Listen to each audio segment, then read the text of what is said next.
permintaan government itu kan 30%, diharapkan kalau bisa Toyota. Dan sampai sekarang ini kan Toyota Group ya, itu kalau nggak salah ekspornya, seluruh ekspor Indonesia itu 80% ya Toyota Group gitu kan, 20% yang lain-lain gitu.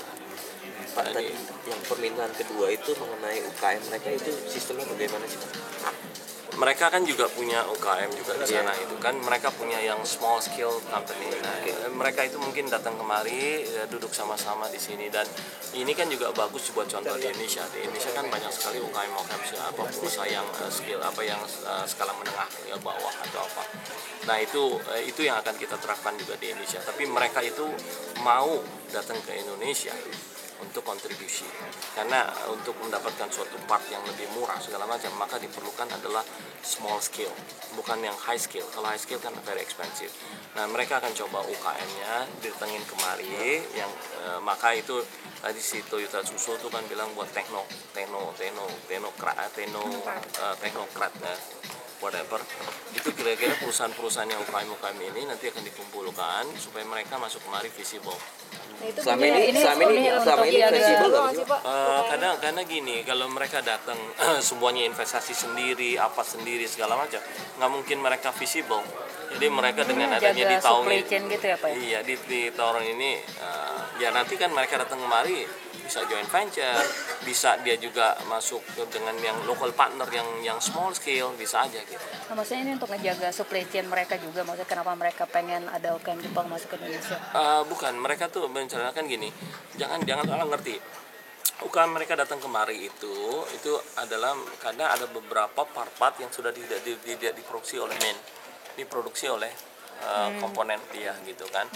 Nah, mereka ini mau datang ke Indonesia gitu, karena kalau umpamanya langsung dikasih ke sini juga belum tentu bisa gitu. Kalau mereka pengalaman joint venture juga belum pernah, maka itu mereka ditaungi oleh Toyota Tsusho untuk bagaimana mereka masuk ke adaptasi di Indonesia, bisa joint venture dengan local partner, bisa apa, ya kan? Yang paling penting saya di sini bukan itunya, yang paling penting bahwa begitu dia masuk manufacturing di sini atau lokalisasi di sini, saya yakin second tier, third tier Indonesia akan jalan, ya kan?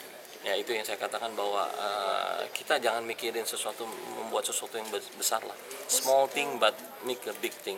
Jadi misalnya kalau umpamanya dari yang udah datang yang gede, misalnya perusahaan gede gitu masuk investasi di Indonesia, dia suka tidak suka dia harus lokalisasi. Nah, kalau lokalisasi dia harus melihat perusahaan-perusahaan Indonesia untuk outsourcingnya, bukan outsourcing lah istilahnya, sebagai vendor dia. Pak, dengan tambahan investasi 13 T itu nanti kapasitas produksi berapa Pak? Di luar yang udah diomongin ya? Nah, sekarang ini kita nggak ngomong jauh-jauh lah ke depannya, karena kan tadi saya udah ceritakan di depan, Anda bisa nangkep bahwa Kerawang Plant ini sampai 2013 per September itu 250.000 kapasitas. Kan tadi saya terpasang.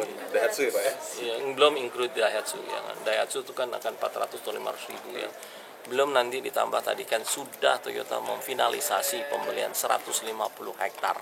Iya, Nah, itu dipersiapkan untuk membangun itu yang tadi katakan kemungkinan bisa 26 triliun karena sudah dibeli tanahnya dulu. Tanah itu sudah masuk di komitmen 13 triliun. Itu nanti akan lebih ke pabrik mobil ya Pak?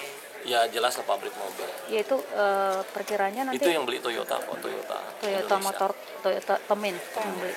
Itu nanti perkiraannya kapasitasnya berapa? Gini aja lah, saya nggak bisa berandai-andai karena itu kan bukan ngomong kapasitas. Mungkin hanya itu satu full set. Ya tadi kan saya contoh misalnya itu akan direncanakan, contohnya antara lain adalah pabrik engine di Indonesia. Jadi kalau Anda gampang lah, sekarang Toyota kan 100.000 itu sebenarnya 50 hektar bisa satu complete set of produk pabrik. Jadi di Toyota tuh 2 sekarang. Pak, biar clear aja, nanti kan ada third plant. Jadi kan yang awal ini kan sampai 2014. Berarti nanti di lahan yang 150 itu bakalan dimulai tahun 2014 Pak?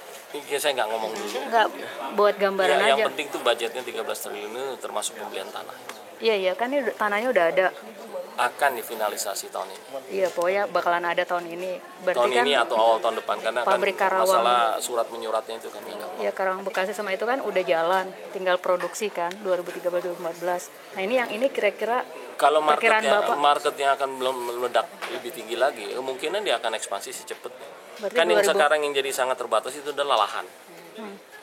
Iya. Kalau lahan nggak dapat mau bikin di mana gitu, karena kan logistik is very important. Jadi maka itu dia secure dulu land. Jadi bisa dibilang pembelian lahan ini untuk antisipasi kalau ada percepatan demand dari Demand untuk mengantisipasi terjadi demand. antisipasi demand yang cepat ya, Pak, Yes. di otomotif.